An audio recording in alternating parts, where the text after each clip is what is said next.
Hello, my name is M. Strain Jr., and welcome to The Way. I'm here with my clean-shaven baby face for the 4th episode of the intro series. If you haven't seen the first 3, you'll find the links right here if your annotations are on YouTube. Go on and check those out if you haven't seen those yet. But if you have, let's go on and move forward. As I promised in the last episode, this episode will be about what study tools I use, which ones I kind of avoid, and those pretty much, they're books, they're resources you find online. Most of the books I have here you can find online, absolutely free, so you don't have to worry about spending the money on it. So all of this stuff is easily accessible. It's just learning how to use it that's really the key. To get started, I think the very first resource we should look at is the Bible, which makes sense if that's what we're studying. So which Bible do you use? There are many, many different translations. You'll find all these different versions at your local store. Which one is the one for you?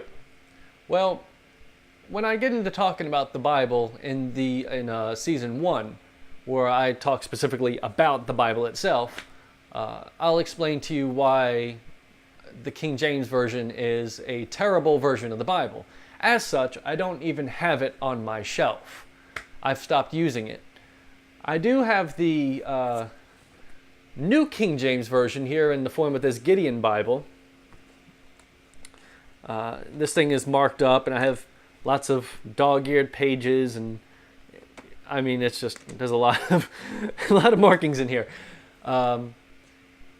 But again, it's mostly based on the same text and such as the King James Version, and as such, I don't really use it for serious Bible study. If anything, I just use it to point out how bad it is.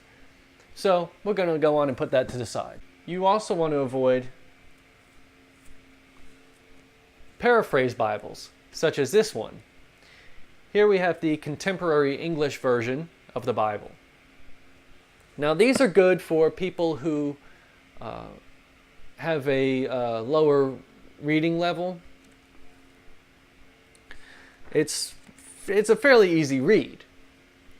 However, to actually get biblical ideas, to study it and whatever, I mean, it's not a good version for that. I wouldn't even. I have this, again, just to point out how bad it is. And that's really all it's good for. I have the New International Version of the Bible. Some Baptists would call this the devil's book. It's the devil's version. Supposedly because Lucifer is referred to as the morning star and Jesus is referred to as the morning star, and so, oh no, So, but yeah, as far as translation goes, in some places it translates better than some other versions I've seen. And most of the time, it's not that good. Again, this is good maybe for reading. You could look at it and say, oh, well, this is the New International Version. But it's not really literal and it's not really paraphrase. It's in the middle. So as such, I wouldn't really use this for Bible study. Next we have let's see what this is, the Holman Christian Standard Bible. I personally like this to read it. This one here that I have, it has the footnotes on the bottom. The NIV does as well, but I like the footnotes here. It does a good job of showing you what the Greek lexicon says as opposed to the Masoret texts, I probably said that wrong, of the Hebrew Old Testament. So I'll talk about those when we get there in the first season, the difference between the two main versions of the Old Testament. But it does a good job of pointing those differences out. And I mean, as far as the New Testament goes, again, it's good. It has, right here on the bottom, really easy, it has your footnotes. It shows you, okay, so they're quoting this verse in the Old Testament, whatever. Again, it's a good book. it's a little more literal than than the NIV. Definitely more literal than the that contemporary English version. But it's it's a good one to have around just for reading. Next we have another popular version, the New American Standard Bible. Now, Christian book distributors, I remember them saying, I don't know if they still do, but they used to say that this was the most literal version of the Bible. I think that was kind of their claim, was that it was an accurate version, most accurate, whatever. That's not necessarily true. While it is somewhat of a good translation, there are some things about it that really annoy me as far as how certain things are rendered here in English. Again, it's one of those, it's good to have, you can look at it, whatever, but again, I wouldn't really use this for study. This one here doesn't have a cover. This is actually, let's see, the Jewish Study Bible, Jewish Publication Society Tanakh translation. I like this because it gives you a more Jewish perspective on the Old Testament. What Christians call the Old Testament. They refer to it as the Tanakh. So, this book is great. I love using it, even though it has some of these, it has the Hebrew names for the books on the top. A little confusing. I like the notes on it. I really appreciate this for what it is. If you want a good Jewish look at the Old Testament, you should get a Jewish Study Bible. It would definitely help you out there. Okay, our shelf is starting to look a little empty here on top. Oh, and look what I have back here in the very back. Well, the title is worn, but this is the New World Translation for the Jehovah's Witnesses. Now, I already said in my last video that I don't agree with the Jehovah's Witnesses, but this is their twisted version of the Bible, which, sad to say, I would actually deem this closer to the Bible than the King James Version. I mean, that myself is just my opinion based on what I've seen. But in a lot of ways, this is much closer than the King James. Now, some of these English renderings here are terrible. I don't like how they put Jehovah in the New Testament. They try to tell you that the name of God is used in the New Testament when that's not true. And they also use the word stake instead of cross. And they have a whole lot of other weird... I don't know. I mean, it's something that you should look at if you want to get into serious Bible study, only because it's very different from the other ones. And it gives you a different perspective on the Bible. Especially when you get to looking at the Greek words and stuff, I think it's interesting to see how those compare to what this says. Is this the most accurate? No. Is this the best? No. It's not. I don't even know if it makes a good read, because some of it sounds very awkward in the way that they translate it. Eternal cutting off instead of eternal destruction. So I think I dropped this in the toilet one time, and that's probably where it belongs. I don't know, but it's still a decent translation. Now here we have two books that are the same version, but they're just done by different people. I'll go on and show you both of these. They're a little heavy. The New Revised Standard Version, and both of these also include the Apocrypha, which I will talk about in Season 1. These to me are my favorite. I especially like this one. I mean, they're both good. I think this one here is actually more Catholic. This one has more Catholic views in it. So it gives you the Catholic perspective, which is good. I like to know what that is. This one here, however, seems to be more of a secular version. It's considered a liberal version, dare I say. The word liberal is to some people, but they definitely use modern scholarship. They really put a lot of work into this Bible, and comparing this to the King James Version, this wins hands down. Now, how accurate is it? Well, I mean, when compared to some of these other translations, it may be more or less the same. It's just where it matters, I like this one better. I have a problem where it tries to be, I'm trying to find the word here, I guess politically correct, where when the Greek has brothers, they translate it as brothers and sisters. They try to make it all inclusive. I mean, I can see why they do that, but that still knocks off some points for me because I don't like how they change it just for that. But as far as reading goes, this is the one I read. I have all these here. Which one of these do you use for study? Well, which one do I use for study? Well, actually, I use all of them. And that's the key. You don't just use one version of the Bible. By doing so, you're placing all of your trust in one singular organization. And a lot of times, they all have, one set of doctrine that they're following. Now, I think the NIV and maybe some other ones have people from different backgrounds working on it, but they were getting wrecked down there. All in all, the best thing to do is to study all of them, all the ones you can get your hands on. Now, you don't need to buy physical books. You can find them all online, and I'm going to show you that in just a little bit. So I've already told you the good and the bad about some of these translations. Well, I'll go more in depth when I actually talk about the Bible in Season 1. When it comes to other study tools besides the Bible itself, you do find those that are just terrible to use. For example, Young's Compact Bible Dictionary. It gives you very simple definitions. It's just a terrible book to look at. It's a waste of money.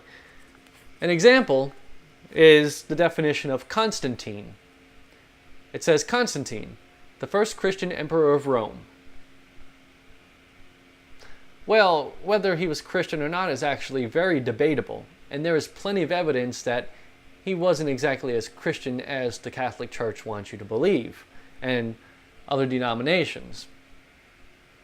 But it just states plainly the first Christian emperor of Rome. It's a very misleading statement, and it's quite possible that that's not even true. So, as such, a book like this, completely avoid it, please. There are plenty of online resources. You don't need to waste your money on this. The number one resource I suggest is Strong's Exhaustive Concordance of the Bible. It should be called the Exhaustive Concordance of the King James Bible because that's what it's based off of. This was published back in 1890.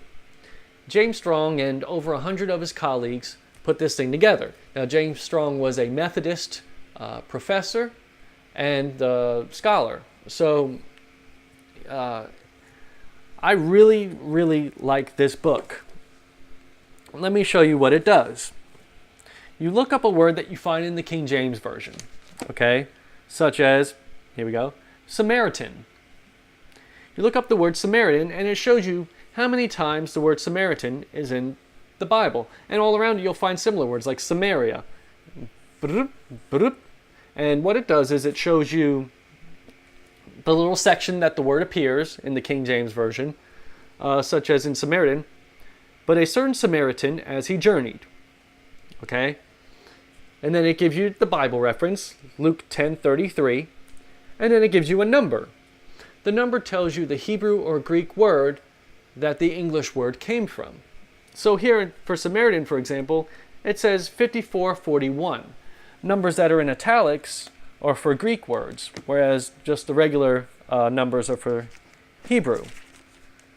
So 5441, well, I happen to open up to it. It shows you the Greek word. And it gives you something of a pronunciation. and it tells you that it's an inhabitant of Samaria. After the definition, you find an M dash, and then different ways in which the word is translated in the King James Version, which is very interesting at times because some of these words you'll find many different translations of the same word, and these different renderings of the word have different meanings, yet they're all based off of the same word. So that can be somewhat revealing. This is not a translation tool per se. You cannot look up a word in here, look up the Greek definition or the Hebrew definition, and say, well, that's it. Because there are a lot of things that you're not considering. First of all, just like in English and in many other languages today, you'll find in the Bible idioms. An idiom is a phrase in which the meaning of the phrase is different than the sum of the different words that make up that phrase. For example, if I say he hit the nail on the head, well, I'm not talking about actually hitting a nail on the head, most likely with a hammer. I mean that whatever point he made may have been right on. So you have to take things like that into consideration, parts of speech, things like that. You just can't look up a word in the Strong's and say, well, here's the translation, this is what it means. It's not really made for that. It just gives you a very basic definition. I have argued with some guys who have brought out their Strong's Concordance and tried to argue with me over the meanings of words, and they know nothing about New Testament Greek. And let me tell you, biblical scholarship is a lot deeper than this. However, this is a good place to start. Now, before I move on, I need to make a little side note about Strong's Concordance. Do not use the strongest Strong's. Now, why is this? For the strongest Strong's, a group of people came in and took James Strong's original work and changed it. They put their doctrines into it.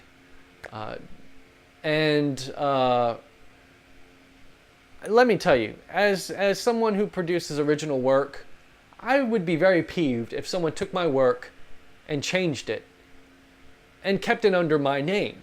And what's even worse is that at the front of the book, they dedicate this mutilated work to James Strong. I mean, how sick is that? So stay away from the strongest Strong's. Another tool I use, which I really underestimated at first, is this here, the Koine Greek Reader, Rodney J. Decker. This really surprised me. My dad got this for me, and at first glance, I thought, why? I didn't like it at first. I didn't understand what it was, and so I set it aside. And a couple months later, I just had a curiosity. I got to looking through here, and I discovered that this was actually exactly what I needed. It does a very good job here showing you verb charts, for example, the different verb endings. Just like here in English, how we have run, running, ran, different forms of verbs. This does a very good job of showing you the different endings for those verbs. Now, it's not comprehensive, but it's still a very good study tool if you are getting into the Bible. So if you could find something like this that shows you the different nouns and it does vocabulary and stuff like that, I suggest you get a book like this, if not this one. Now, what is a study of the Bible without a look at the languages behind it? Well, it's going to be probably what you find in church. If you want to find the truth of the Bible, digging deeper into it, you need to actually find a copy of it that shows you the Hebrew and the Greek, or maybe just the Greek, depending on what you're studying, or just the Hebrew.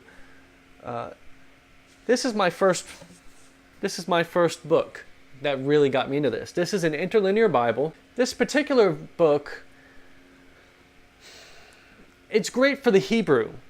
it does a very good job showing you the Hebrew of the Bible. And it has like it shows you the Hebrew words, and it puts the words under them. It puts the English translations under them. And then it has like an alternative King James version. They call it like King James 2, I guess.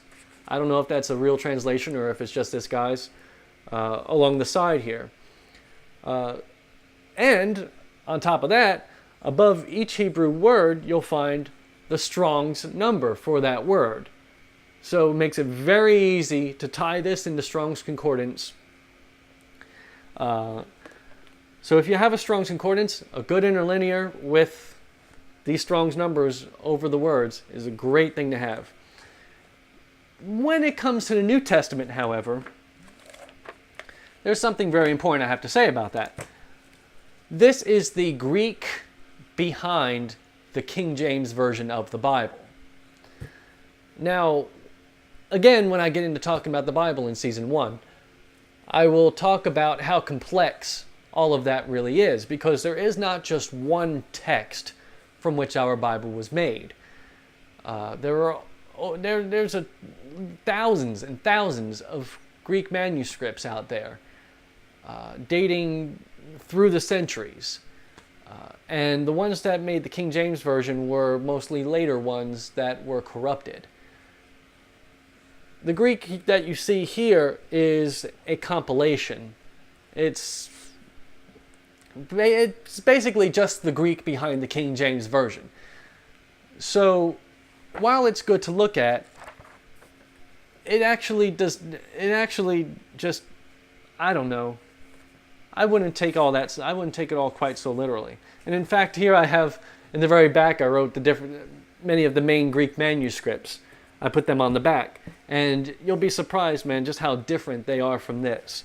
And in the back of this book, though, I think this was a great touch. He added all the differences between his text and the majority text. The majority text is based on the Byzantine Greek text, which it's known as the majority text just simply because there's more of those than the different versions of the Greek text that exist, such as those found in Rome and in Alexandria. So this is a good study tool to have. I love using it for the Hebrew. As for the Greek, I have another tool I use that is much better than this. This here is my favorite Greek text. This is the Westcott and Hort New Testament. Now, Westcott and Hort were considered to be, they're considered to be blasphemers by some of the fundamentalists out there, the evangelicals. They're deceivers and whatever else. Well, I mean, there you go, the pot calling the kettle black, which I believe that also is an idiom. But what is great about this book is that not only is this based on the oldest texts that we have in existence, but it also, on the bottom in the footnotes, tells you the difference between this,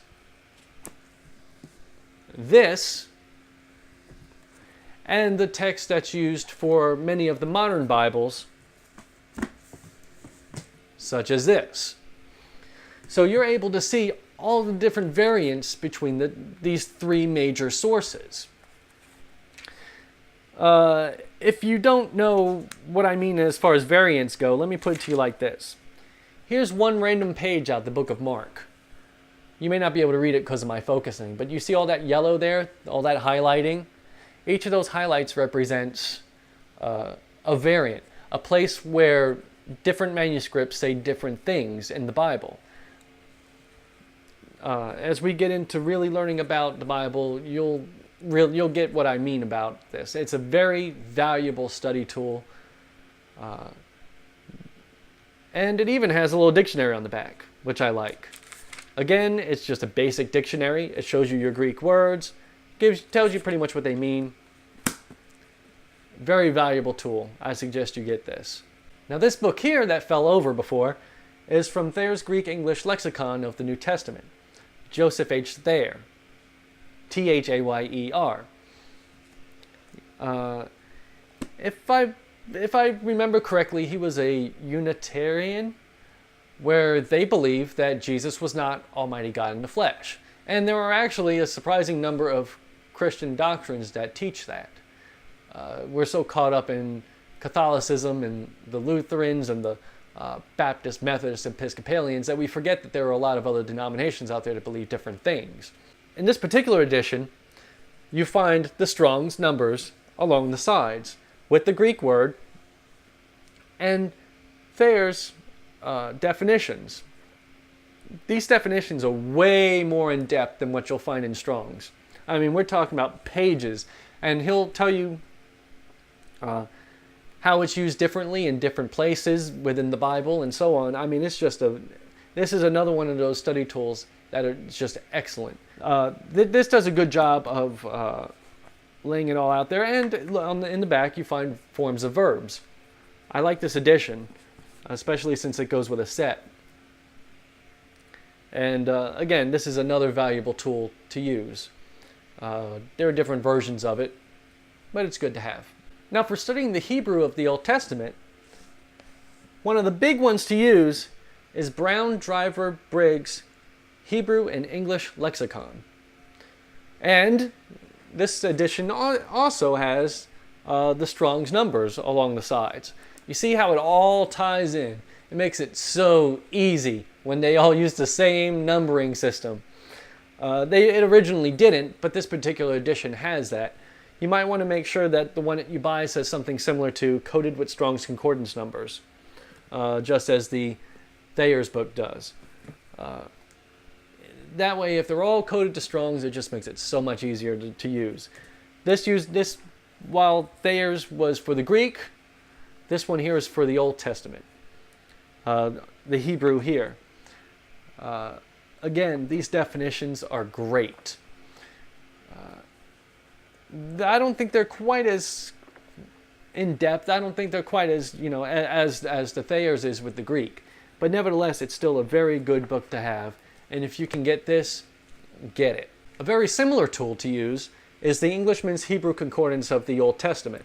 Now, this is actually a concordance, whereas the other was a lexicon. This kind of goes hand in hand with the Brown Driver and Briggs. So if you get that one, you probably want to get this one as well. Like I said, these are part of a set.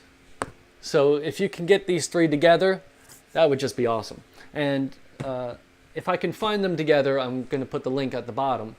And I'll say it once more. All these books that you see here, you could probably find for free online. So this isn't just a matter of, well, the rich people have all the knowledge while the poor people are ignorant and don't know anything. No, that's not true. If you have internet access, you can have access to all this stuff.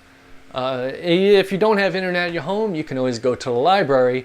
And again, there's the internet. Absolutely free to use. You can find all this stuff. You can find all the different versions of the Bible, everything. And so that's just that's one of those great things about the modern day that we didn't have 30 years ago. Now information is so accessible, and I guess it's putting the evangelicals and the fundamentalists on edge, because now even the common man is able to learn so much about the Bible that they don't want you to know. An honorable mention that I don't have, sadly, is Vine's expository dictionary. This is a great book to have as well, and like the other ones I showed you, it's keyed with Strong's. Now, there is an edition that puts together the Strong's and the Vine's together in one book. However, it lacks the Strong's dictionary, so I suggest that you don't get it. It would just be a waste of your money. You can buy them separately for a decent price from Christian book distributors, from Amazon.com, just a lot of different sources. Or, again, find it online. I like that book. Again, it tends to insert some doctrinal definitions, but overall, it's one of those I would put that in my top 5 resources. Okay, now we're at my computer desk, and I'm sitting on my bouncy exercise ball, and I'm going to share with you some websites that I go to for my own personal study. Just like people, websites lie. So you have to be careful which ones you look at. Make sure that when you study anything, as I said before, you use different sources. You just don't look it up at one place and say, oh, well, that must be true. Just because someone is a biblical scholar, that doesn't mean that everything they say is right. A lot of these scholars are scholars more of doctrine than the actual Bible. They're scholars, they're theologians. I'm more of a truth seeker, and I am sharing with you the things that I find. If, by the way, you find anything different than what I've said, make sure to leave comments below so I can learn from them too. If I say something that's wrong, please correct me, and I'll make sure to, that after I do some research and find out on my own whether or not you're right, if I find you to be right, I will make sure I give you credit in my next video. So let's go on and look at some of these web pages I like using for my own personal study. One such resource can be found on qbible.com. Along the left-hand side here, you'll find a list of different Bible versions you can look at. But the one that I really care about is here, the Greek New Testament. So we're going to click on that. And remember that Westcott and Hort Greek text that I showed you before? Well, this shows us that, but with a very good literal translation built right into it, interlinear style. Watch this. You're going to browse by book and go to Mark. That's my favorite gospel. And we're going to go to, I don't know, we'll pick a random one. Mark 7:13. Now, when you read it, it's so literal that it's not really readable in English because it shows you the parts of speech. So, such as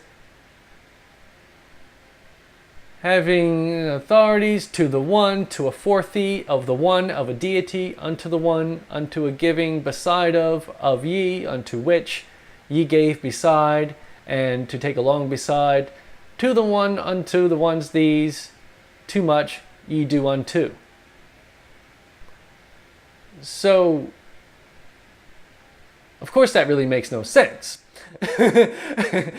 But what it's doing is it's showing you what part of speech. If you put the mouse over it, it shows you that it's a verb, present active participle, and so on. I'll get into that in another episode, all those different parts of speech and such. But it's a very good tool. It's a little bit more advanced than if you're just starting off. But this is one that I use and I like a lot. This may not surprise you, but Google is a very good wealth of knowledge because, of course, it shows you many places on the internet that will have the answers you need. For example, in the video about myself, in part 1, I spoke about the Greek word makarios. So we're going to type it in, makarios, and we could do makarios meaning. Well, up pops this here, which tells us the old Greek word makarios is a prolonged form of the poetical makar, of the same meaning, means supremely blessed, by extension fortunate, well off. And then it tells us how it's translated, blessed and happy. That's how it's translated in the King James Version. You can come down and you'll find commentaries, you'll find different dictionaries and things like that. Here it tells you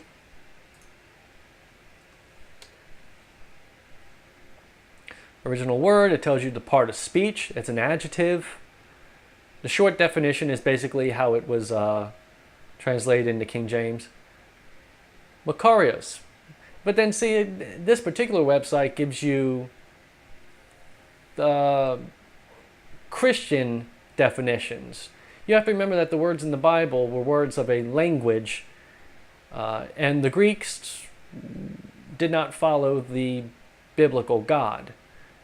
Therefore, when they say things such as Makarios describes a believer, you know, it that's not precisely the meaning of the word. So that's one of those things where you have to be careful. If it starts giving a churchy sounding kind of definition, if it sounds like it's based on some doctrinal belief, then you might want to put it aside. What you want is something that sounds objective.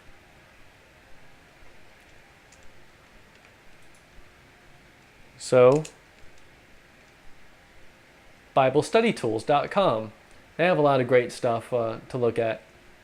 But again, original word, whatever. So you can find some decent information just by searching on Google. And it's really that easy. Of course, Google is kind of hooked into Wikipedia, so you have to expect a lot of Wikipedia answers. But just because it's on Wikipedia, that doesn't mean it's bad. In fact, if you compare their stuff to a lot of, I was going to say a lot of more legitimate encyclopedias, but if you compare it to other encyclopedias, like the Encyclopedia Britannica and such, you'll find that they share a lot of information. So Wikipedia is fairly trustworthy, although again, don't stick with one source. Now here's a neat tool, ntgreek.org. You can learn New Testament Greek. I don't know how in-depth it is, I haven't really looked too much at it, but you go to online resources, learn New Testament Greek, and look, they'll tell you all about the shorter explanations, the verbs, it tells you all about the different kinds of active voice, passive voice, middle voice, indicative mood, imperative mood, subjunctive mood, and it goes through all that stuff, giving you very basic information. If you want to learn New Testament Greek, something like this is where you should go. This gives you some really, look, nominative case. A noun and pronoun that is the subject of a sentence is always in the nominative case. Genitive case. For the most part, the genitive is often viewed as the case of possession, and so on. It gives you some really basic stuff, and this looks like, from what I've seen so far, just a very good website to go to learn basic New Testament Greek. And they also have recommended books and all sorts of other things. So really, all you have to do is search around. All these different sources, I don't want to tell you exactly which ones to go to and which ones not to go to. You should really decide that for yourself. Just one thing you want to make sure is, are the definitions you're given objective? Is it based on any sort of doctrine or theology? If it is, you probably don't want to be looking at it.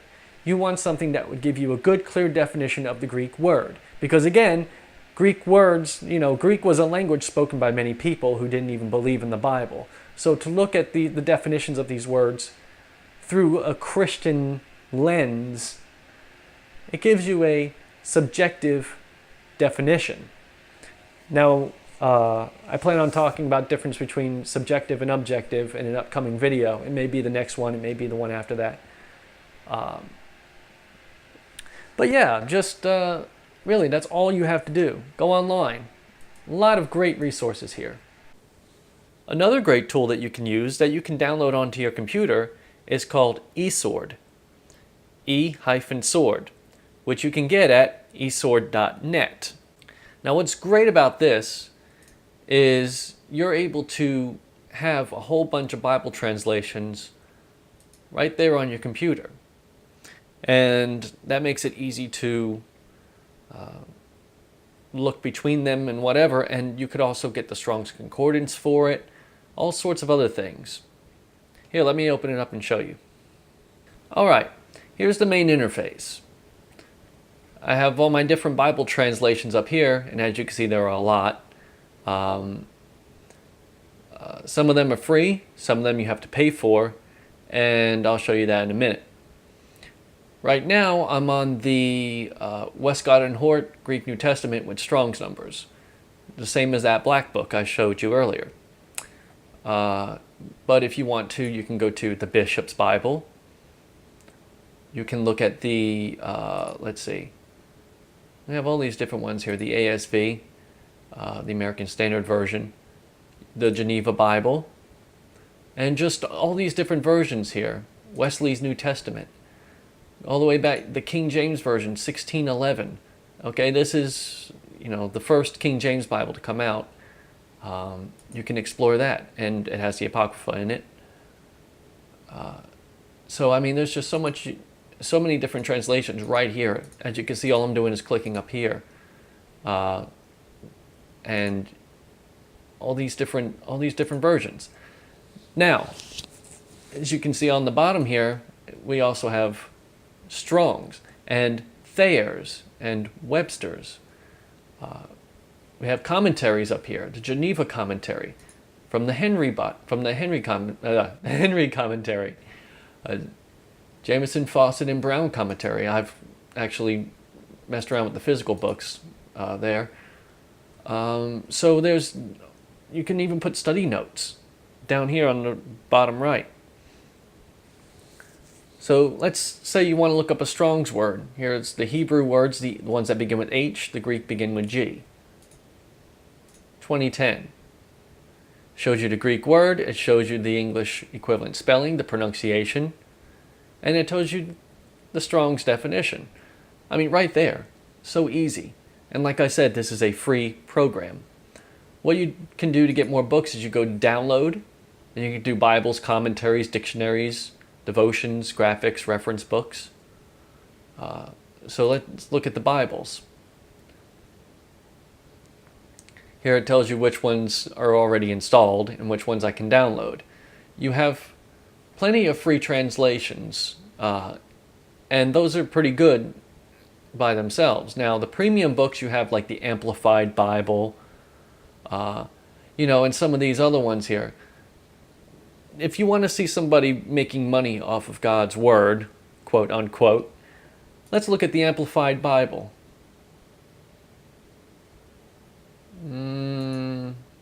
Okay, we're going to purchase that. eSword Amplified Bible. The Amplified Bible add-on is only $20. So you're paying $20 for a translation, for a Bible version, to put into this program. You could spend less than $20 and get a physical Amplified Bible. So, I mean, that goes to show you, man, these people are just trying to make money off of you and off of, what's supposed to be God's Word. The Holman Christian Standard Bible, so on. Your different commentaries. You have plenty of free commentaries. Okay, your graphics. You have all your different Bible maps and NASA satellite images, things like that. Again, all of these that I see here are free. A lot of these reference books as well. I mean, all these wonderful books. And this program is absolutely free. It's eSword. So make sure you check this out. You can get the Old English ones absolutely free. The Bishop's Bible, Geneva Bible, 1611 King James. So even if you don't want to pay premium price for some of these other translations, you could do a lot with this, just getting all the free stuff. So it's definitely something for you to consider. Oh, I have a Skype message. It's definitely something for you to consider. If you want a nice Bible tool that can show you, here's the Greek in the New Testament. You want to look at the Greek lexicon of the Old Testament? Well, there it is. I mean, so it's just a couple clicks. It took me a few clicks to get there. All right there. You don't have to carry around a whole bunch of books. And you even have a parallel Bible where you can choose between all these other ones. You can choose up to, it looks like 1, 2, 3, 4, 5, 6, 7, 8. 8 different versions that you can have side by side. You can choose from the list that you have. I mean, how good is that? And I don't know if they have it for tablets, if it works well on a tablet or something, but I mean, this is something that you might be able to carry around with you, take it to church with you if you go to church. I'm not sure if you could do that. You might want to look into it. But yes, this is definitely something to look into, and I find it a really big help when doing my studies. eSword. Free program, check it out. And of course you always have me. you can find The Way on YouTube. Including this video, I now have 4 up, and there's going to be many more to come. I'm in it for the long haul. I'm planning to put one up every week, although there's going to be some space between each season. And we're going to cover all sorts of things, getting in depth into the Bible, learning about the Bible itself, learning more about God, about Jesus, learning what the Bible has to say about the afterlife, as opposed to what you hear in church. There are many resources you could use to discover the truth of what the Bible really says. I'll be the first to tell you that I am not the spokesman for truth. I'm simply a guide to help you find it. If you want me to continue guiding you, make sure to subscribe to my channel, and also like this video if you enjoyed it. And come, walk with me along the way. Everyone is welcome in this quest for biblical truth.